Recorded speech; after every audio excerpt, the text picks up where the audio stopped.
Welcome to Bigg Boss weekend review. இன்றைக்கி issue எதை பற்றினதுன்னா பக்கெட் பற்றி. இன்றைக்கி ஃபுல்லாக பக்கெட் பற்றி தான் பேசுகிறாங்க. இன்றைக்கி எபிசோடு ரொம்ப நேரம் பக்கெட் தான்.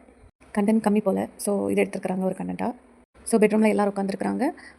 பக்கெட் வந்து இஷ்யூ எப்படி ஸ்டார்ட் ஆச்சு, என்ன விஷயம் அப்படின்னு சொல்லிட்டு விக்ரம் வந்து ஒரு ஆளை விசாரிக்கிறாங்க. அப்போ வந்து ரம்யா சொல்கிறாங்க, அது வந்து பாரதி தான் சொன்னால் விக்ரம் குத்துக்கலாட்டம் உட்காந்துருக்காரு, அவரை எழுப்பணும், எழுப்பி வந்து அந்த இடத்துலேருந்து எந்திரிக்க வைக்கணும், அதுக்காக ஒரு ப்ளே பண்ணலாம் அப்படின்னு சொல்லிட்டு பாரு சொல்கிறாங்க. ஆனால் ரம்யா அதை கொஞ்சம் மாற்றி தான் சொல்கிறாங்க, எனக்கு எதுவுமே தெரியாதுன்ற மாதிரி சொல்கிறாங்க. பாரு மேலே பழிய போட்டலாம் அந்த மாதிரி சொல்கிறாங்க.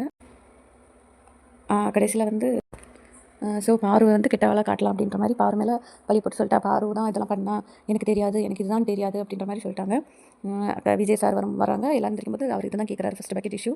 ஸோ வந்து பாருக்கிட்ட கேட்குறாங்க என்னாச்சு என்ன அப்படின்ட்டு. அப்போ பார்வதி வந்து செஞ்சு சொல்கிறாங்க, இந்த மாதிரி விக்ரம் வந்து நெக்லஸ் பக்கத்தில் டாஸ்க் பண்ணோம்ல, நெக்லஸ் பக்கத்தில் இருந்தனால அவர் அங்கேருந்து எழுப்பினா தான் நம்ம நெக்லஸ் எடுக்க முடியும். ஸோ அவர் அங்கேருந்து எப்படி எழுப்பலாம் அப்படின்னு சொல்லிட்டு நான் யோசிக்கும்போது பாத்ரூம் போகும்போது அது அவளோட ஏரியா. ஸோ பக்கெட் இருந்துச்சு. ஸோ அந்த பக்கெட்டை வந்து நடுவீட்டில் கொண்டு வச்சு அதில் ட்ரெஸ் ஒரு கொஞ்சம் திங்ஸ் இருந்து அதை வந்து வியானா சொல்கிற அவளோடதுன்னு இதெல்லாம் இவங்க 3 பேர் தெரிஞ்சு தான் ஒரு ப்ளே. பார்வதி வந்து கேட்டு தான் பண்ணுறாங்க. ஸோ அதை வந்து ஒரு இஷ்யூ ஆகும். அப்போ விக்ரம் வந்து அந்த இடத்துல எந்திரிப்பாரு, இந்த இஷ்யூ நடக்கும், சண்டை நடக்கும். அந்த டைமில் வந்து இவங்களை வந்து டைவர்ட் பண்ணி அங்கே போய் நெக்லஸ் எடுக்கலாம் அப்படின்றது தான் பிளான். ஆனால் வந்து வியானா வந்து ஏற்கனவே விக்ரம் சில விஷயங்கள் பண்ணுறதை வந்து மனசில் வச்சுக்கிட்டு வேறு மாதிரி கொண்டு போயிட்டாங்க. அண்ட் விக்ரம் கூட வியானா நாமினேட் பண்ணியிருந்தா ஆல்ரெடி. ஸோ அதை மனசில் வச்சு விக்ரமும் சில விஷயங்கள் பண்ணாங்க வியானாக்கு எதிராக. இந்த விஷயம் மிஸ் அண்டர்ஸ்டாண்டிங்கில் இருந்துச்சு. ஸோ இதுதான் சான்ஸ்னு வியானா யூஸ் பண்ணிக்கிட்டா, அவ்வளோதான்.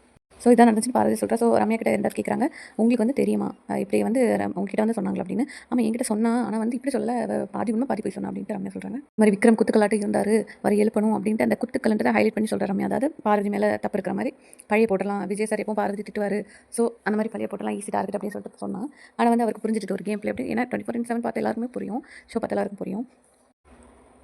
ஸோ ரம்யாவோட பிளானோட கூட ஆகலை. ஸோ சார் வந்து திட்டுறாரு, நீங்கள் வந்து வீக்கெண்டில் வந்து பதில் சொல்கிறதுனா இந்த மாதிரிலாம், அதாவது மலைப்பு சொல்கிற மாதிரி சொல்லக்கூடாது, கரெக்டாக சொல்லணும் அப்படின்னு. உடனே ரம்யா கோவம் வந்துருச்சு. அதில் வேறு என்ன பதில் பேசுறதுன்னே தெரியல. நம்ம மேலே பழி வந்துருமோ, நமக்கு தெரிஞ்சு அந்த ப்ளே பண்ணால் சொல்லியாச்சுன்னா நம்ம மேலே பழி வந்துடும். ஏன்னா கடைசியில் ரம்யா மேலே வந்துருச்சு, இல்லை துணி இருக்குன்னு சொல்லிட்டு நடு வீட்டில் கொண்டு வைக்கலாமான்னு விக்ரம் கேட்டதாக சொல்கிறாரு. ஸோ ரம்யா தான் இல்லை வைங்க ஒன்றும் இல்லை அப்படின்னு சொன்னதாக சொல்கிறாங்க. ஸோ நம்ம மேலே எங்கே பழி வந்துருமோ அப்படின்னு சொல்லிட்டு எஸ்கேப் ஆகலாம்னு சொல்லிட்டு ஆள ஆரம்பிச்சிட்டாங்க. ஸோ சார் கோவம் வருது, ஒரு கான்வர்சேஷன் கூட வச்சுக்க முடியல, அந்தளவுக்கு அழுதுட்டு இருக்கீங்க. ஸோ அவங்க சொல்கிறாங்க, திட்ட ஆரம்பித்தோன்னே, இல்லை நான் இங்கே இருக்கலை, நான் வீட்டுக்கு போகிறேன், எனக்கு இதுக்கு மேலே இருக்க முடியாது அப்படின்ற மாதிரி சொல்கிறாங்க. ஏன்னா அவங்க பண்ண வேலை வந்து வெளியே தெரிஞ்சு போச்சு. நீ எப்படி அவங்க போய் விக்ரம்கிட்டையோ சபரிகிட்டையெல்லாம் பேச முடியும் அப்படின்றத மைண்டில் வச்சுட்டு நான் போகிறேன் அப்படி என்ன பண்ணுறதுன்னு தெரியல அப்படி சொல்கிறா. அங்கே உள்ள என்ன பண்ணுறானே தெரியல, இவ்வளோ எதுக்கு சேவ் பண்ணி வச்சுருக்காங்கன்னு தெரியல. அந்த துள்ளல் டான்ஸ் ஒன்று போடுவா, அதுக்கப்புறம் உடம்பு சரியில்லைன்னு படுத்துருவா, அப்புறம் தலைவலி உடம்பு சரியில்லை இதுதான். ஆனால் டாஸ்க்குன்னு வந்தால் மட்டும் விளையாடுவா, மற்றபடி கிச்சன் ஒர்க்கோ ஒன்றுமே பண்ண மாட்டா. எனக்கு முடியல எதுக்கு வேலை வச்சுருக்காங்கன்னு தெரியல. சாரியும் எப்படி பேச முடியல, அவ்வளோ டென்ஷன் பண்ணிட்டா. அப்புறம் வாழ்த்துக்கிட்டே இருக்கா. வீட்டில் போய் அழ வேண்டியதானே நஷ்டப்பா. அப்புறம் நான் போகிறேன்னு சொல்கிறதுக்காக சார் வந்து சொல்கிறாரு, அப்படியே போகிறீங்களா, ஓகே வெரி குட், வாங்க பார்க்கலாம், டோர் இப்போ ஓப்பன் ஆகும், டோர் வழி வந்துருங்கன்னு. ஸோ வந்து சாண்டை வந்து சம்மந்தப்படுத்துறாங்க. ஸோ ஓகே நல்ல ஒரு வாய்ப்பு மிஸ்யூஸ் பண்ண வேணாம்னு சொல்லிட்டு பிக் பாஸ் கிட்டேயும் சார் கிட்டேயும் சாரி கேட்குறாங்க. ஓகே அவங்களும் மன்னிச்சு விட்றாங்க, டோரை க்ளோஸ் பண்ணிடுறாங்க. இதுதான் லாஸ்ட் சான்ஸ், இனி டோர் ஓப்பன் பண்ணால் போய் தான் ஆகணுன்ற மாதிரி பேசுகிறாரு. ஸோ மறுபடியும் back to bucket issue. Sorry கடுப்பாயிட்டார், உங்களை எல்லா வாரம் சமாதானப்படுத்தணும், உங்களை ஆறுதல்படுத்தணும் தான் என்னோட வேலையா, நல்லா விளையாடுங்க எல்லா வாரம் நானும் சொல்லிட்டே இருக்கேன்ற மாதிரி சொல்கிறாரு. ஆனால் ஏன் வச்சிருக்காங்க அது ஒன்றும் புரியலை. ஏதோ ஒருத்தன் லவ் பண்ணி ஏமாற்றிட்டு போயிட்டான், காசெல்லாம் வாங்கிட்டான் சொல்லிட்டு இருந்தா ரம்யா. ஒரு அவனை கொண்டு வருவாங்களா ஃபேமிலி ரவுண்டில், என்ன நடக்க போகுதுன்னு தெரியல, எதுக்காக ரம்யா வச்சிருக்காங்கன்னு புரியல. ஸோ பக்கெட் விஷயம் நடந்து வியானா கிட்ட கேட்குறாங்க. வியானாக்கு தெரியுது. வியானா சொல்கிறாங்க, உங்களுக்கு தெரிஞ்சுதானே எல்லாம் நடக்குது, பாரு உங்ககிட்ட சொன்னாங்க தானே அப்படின்னு சொல்லும்போது வியானா ஒத்துக்கிட்டாங்க, ஆமாம் தெரியும் அப்படின்னு. அப்போ யார் நீங்கள் கேட்டுருக்கணும்னு சொல்லும்போது அது வந்து ஃபஸ்ட் அதை பாருவும் ரம்யாவும் தான் இதை பிளான் பேசிட்டு. ஸோ அவங்கள தான் கேட்கணும், நீங்கள் யார் கேட்குறீங்க, விக்ரம் கிட்ட கேட்டேன், அப்போ தப்பு தானே அப்படின்னு சொல்லிட்டு சாரி சொல்லிட்டு அவங்களும் பறவைக்க ஆரம்பிக்கிறா. பிரேக் ஆகிடுச்சு. தென் நெக்ஸ்ட் விக்ரம் எழுப்பி கேட்குறாரு. ஸோ விக்ரம் சொல்கிறாரு, நம்ம இந்த மாதிரி என்கிட்ட வந்து ரம்யா சொன்னாங்க, நான் சொன்னேன் நேரம் மதிக்க மாட்டேன், நான் கொண்டு வைக்கல அப்படின்ட்டு. ஸோ ரம்யா கிட்ட கேட்குறாங்க, சரி அவருக்கு அதான் சொல்கிறாருல மதிக்கல அப்படின்ட்டு, நீங்கள் ஏன் கொண்டு வைக்கல, உங்களுக்கு தான் தெரியுமே இது ஒரு கேம் பிளே, சரி உங்களுக்கு தெரியாது, நீங்கள் தான் குழந்தை வச்சு கேம் பிளேனே தெரியாது, அப்போ நீங்களே அதை கொண்டு வச்சிருக்கலாமே, எதுக்கு அவர்கிட்ட சொன்னீங்க அப்படின்ட்டு. அதுக்கு இந்த பதிலும் சொல்லலை. சரி பார் வந்து பிளான் வந்து சொல்லும்போது கூட நீங்கள் வந்து அவர்கிட்ட சொல்லியிருக்கலாமே, என்னால் பண்ண முடியாது வேணாம் அப்படின்ட்டு, இவ்வளோ பேசுகிறீங்களா, உடம்பு சரியில்லை அது இதுன்னு கெட்ட வார்த்தை பேசுகிறீங்க, அவ்வளோ பேசுகிறீங்க அப்படிங்க அன்றைக்கி அது சொல்லலை அப்படின்னு கேட்குறாங்க. எதுவுமே சொல்ல, ஏன் தப்பு தான் அந்த மாதிரி ஒத்துக்கிட்டாங்க. கடைசியில் எப்படியும் இந்த தப்பை ஒத்துக்க வைக்கிறதுக்கு இவ்வளோ நேரம் ஆகிடுச்சு. சாரி டென்ஷன் ஆகிட்டாரு. அன்றைக்கி பக்கெட் இஷ்யூவில் வந்து இந்த பிளான் போட்டது இவங்க தான். ஆனால் வந்து இடையில ஒரு கமெண்ட் வந்துட்டு, அது என்ன கமெண்ட்னா, பக்கெட்டில் ஓன் துணி இருக்குன்னு தெரியுமா அவருக்கு, அது வந்து என்ன கையை விட்டு அவ்வளோ பார்த்தாரு அப்படின்ற கமெண்ட் வந்து வியானாக்கு ஹர்ட் ஆகிடுச்சு. ஸோ அது யார் சொன்னாங்க என்ன ஏதுன்னு கேட்கலன்றது தான் இவ்வளோ கோவம் வியானாக்கு. அதுக்கு தான் சண்டை. அவர் ஏன் அது யாருன்னு கேட்கலன்னா அதில் ஒரு டெஸ்ட் இருக்குது. ஸோ விஜய் சார் கரெக்டாக சொல்லிட்டாரு, அரோரா இருந்தீங்க அப்படின்னா அரோரா ஐயோ மாட்டிக்கிட்டோமே அப்படின்னு சொல்லிட்டு இருந்துச்சிட்டாங்க. உடனே நீங்கள் தானே சொன்னீங்க இந்த மாதிரி. அப்போ ஆமாம் எக்ஸ்பிளேஷன் கொடுத்துட்டு, ஐயோ நான் தான் சொன்னேன், நான் எனக்கு நேற்று தான் ஞாபகம் வந்துச்சு அப்படின்ற மாதிரி போய் சொல்லி இது பண்ணுறா.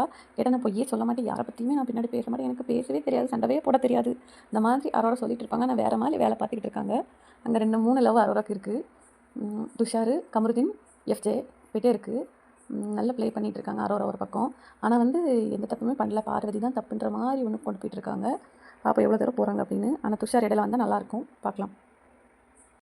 இந்த நெக்ஸ்ட்டு இந்த பக்கெட் இஷ்யூக்கு ஒரு விடை கிடச்சிருச்சு, இது கேமுக்காக தான் பண்ணுறோம், இதுதான் விஷயம் அப்படின்னு சொல்லிட்டு அந்த இஷ்யூ முடிஞ்சிருச்சு. நெக்ஸ்ட்டு அவர் வந்து அந்த கேரக்டர் எடுத்து பண்ணாங்க, டாஸ்க்கு கொடுத்தாங்க இல்லையா எல்லாருக்கும் ஒரு கேரக்டர். ஏன் அதை சரியாக பண்ணல, நீங்களாம் ஆக்டர்ஸு உங்களுக்கு வந்து என்ன கெட்டப் கொடுத்தாலும் நீங்கள் பண்ணி தான் அழகாக பண்ணுவீங்க, அப்படிங்க யாரும் சரியாக பண்ணல அப்படின்னு சொல்லிட்டு மாதிரி கேட்குறாங்க. கேட்டோன்னா விக்ரம் கிட்டே கேட்டோன்னா அவர் தான் என்னால் முடிஞ்ச வாய்ஸ் மாடுலேஷனாக கொடுத்தேன் அப்படின்றாரு. ஓகே, அப்போ பாரு கேட்டோன்னா பாரு சொல்கிறாங்க, நான் எனக்கு வந்து கோயம்புத்தூர் பாஷை நான் பேசினேன் அப்படின்றாங்க. உடனே அவர் கிளாப் பண்ணுறாரு, நல்லா பண்ணியிருந்தீங்க பாரு அப்படின்னு சொல்கிறாரு. ஆனால் அதுதான் உண்மையிலே பாரு நல்லா பண்ணியிருந்தாங்க, அந்த பாஷை வந்து அழகாக பேசியிருந்தாங்க. மேபி வேறு யார் இந்த கிட்ட எடுத்திருந்தா கூட இந்த மாதிரி பேசியிருக்க மாட்டாங்க, இவ்வளோ பண்ணியிருக்காங்க. அந்த இதிலே அதாவது சில டைமில் கூட பார்வதி வந்து பேசும்போது கூட அந்த ஸ்லாங்லேயே பேசிகிட்டு இருந்தாங்க, அது நல்லா இருந்து. நானும் அதை சொல்லிக்கிட்டு இருந்தேன். சார் இன்னைக்கு கரெக்டாக அட்ரஸ் பண்ணார், கரெக்டான அப்ரிசியேஷன் தான் பாருக்கும் விக்ரமுக்கும் சேர்த்து சொல்லிட்டாரு. நெக்ஸ்ட்டு சபரிகிட்ட கேட்குறாரு. சபரி சொல்கிறாரு, நான் குகை கட்டின்னு அதை எப்படி சபரிக்கு வந்து பெஸ்ட் பர்ஃபார்மர் கொடுத்தாங்கன்னே தெரியல. சபரி வந்து ஒரு நாள் கூட கமல் சார் மாதிரி அதை ஆக்ட் பண்ணவே இல்லை, நல்ல ஒரு இதுதான் கேரக்டர். ஆனால் அதில் எவ்வளோ நிறைய விஷயம் பண்ணியிருக்கலாம், எதுவுமே பண்ணலான்னு பெஸ்ட்டுன்ட்டாங்க கடைசியில். சார் இன்னைக்கு உண்மையை போட்டு உடச்சிட்டாரு, நல்லா இருந்துச்சு. அப்புறம் வந்து சுபிக்ஷாட்ட கேட்டாங்க. சுபிக்ஷா அவ்வளோவா பேசுவா, மூச்சு விடாமல் பேசுவா.